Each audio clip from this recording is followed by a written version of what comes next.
Hey MMA people. So I just wanted to give another update on the full entirety of the NAGA experience. My first NAGA experience. I wanted to do this in order. So if you watched the last video, then you would see that my original plan was to do the part one, which was I released that video the day of NAGA, a few hours before I actually competed. And then I had footage of the actual tournament that I'm not able to access right now. So I apologize to those of you who wanted to see the footage. I'm still working on seeing how I can come about it and get my hands on it. However, I'm not able to do that at the moment. But I did want to give my quick analysis of NAGA and my first experience. So first and foremost, I had a great experience.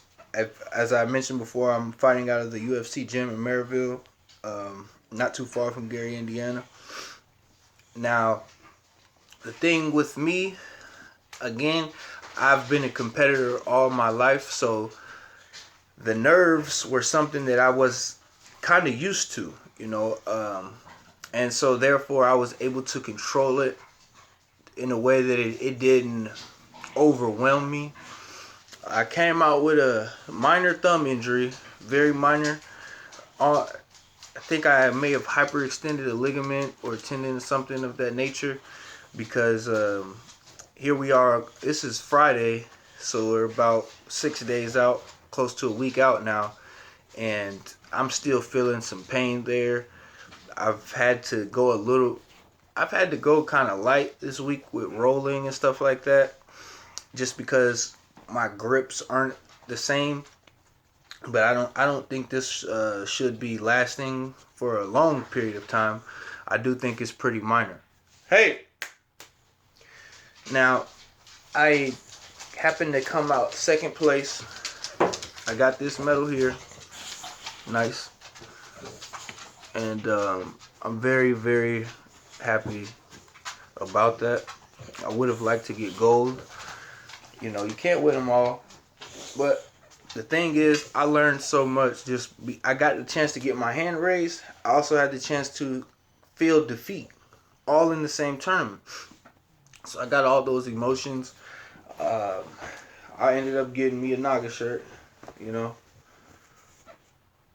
This is what I actually fought in. And I ended up getting one of these great NAGA bags. Okay. Oh, sorry. This bag is actually made out of gi material. This is gi material, and I am a no gi guy. I've not gotten a gi yet. I am going to get one. If anybody has ideas for like affordable gis to start off with when you're first getting into the gi stuff, because I'm a no gi guy, but I understand that you do have to have one for belts and all that stuff like that. But again, the experience in itself, it was one of a kind. I'm very glad that I participated, that I competed, and I was able to be one of the fighters on the roster. I was in the heavyweight division from 200 pounds to 225 pounds. I was right at the borderline 221 and a half when I weighed in. So I was one of the heavier guys, to say that. I did not cut any weight. I don't plan on ever cutting weight. So that's I don't have experience in that, and I don't have interest in that. I do, however, want to say that when you're getting ready to compete, you need to have experience escaping the situations that you don't want to be in. But you also need to have confidence in executing the things that you are comfortable doing. You need to have the confidence executing those things. So the things that you drill and practice, and the things that you are like, okay, I'm good at that, those are the things that you need to go in really feeling confident in as well. Not just the bad positions, but you do need to focus on getting out of side control. You need to be able to get out of a mount. You need to be able to get out of guard, past someone's guard. Okay? And if they have you in full guard or half guard, you need to be able to get out of that as well. Or if you are in half guard, you're trying to get side control, you need to be able to escape those things. You need to hold the positions, be able to hold your positions that you're comfortable in, and don't get comfortable relaxing in bad positions in the tournament. In practice, it's a different thing. But but leading up to the tournament, when you are practicing, practice not resting in bad positions. Keep moving. When you're in a bad position, keep fighting until you get out. And once you get a position that you like, that's when you can rest for a little bit. What else? So when I got down there, there was a lot of people there, and one thing that can happen when you go into a building like that is you know that you're the one competing. You can get a big weight. You can feel all the energies. You can feel the nervous energies. You can feel the excitement. You can feel the frustration, the passion. There's people yelling, screaming.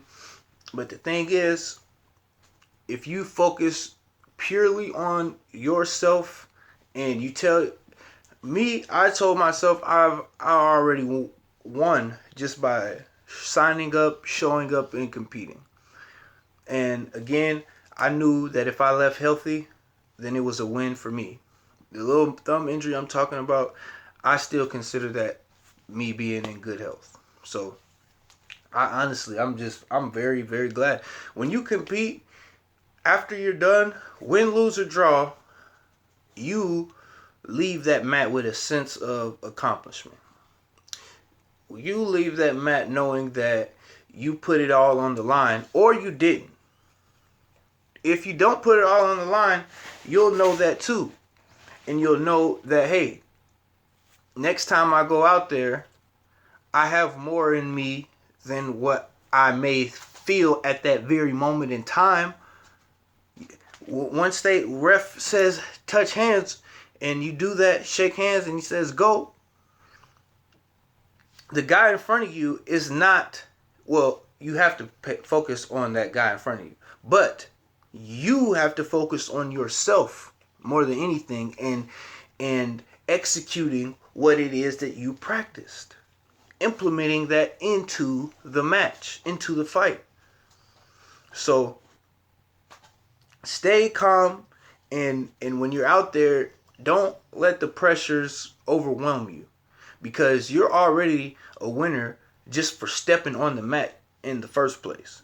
So after that, just give it your all. Don't hold back. That would be my message to the guys who maybe haven't competed and want to.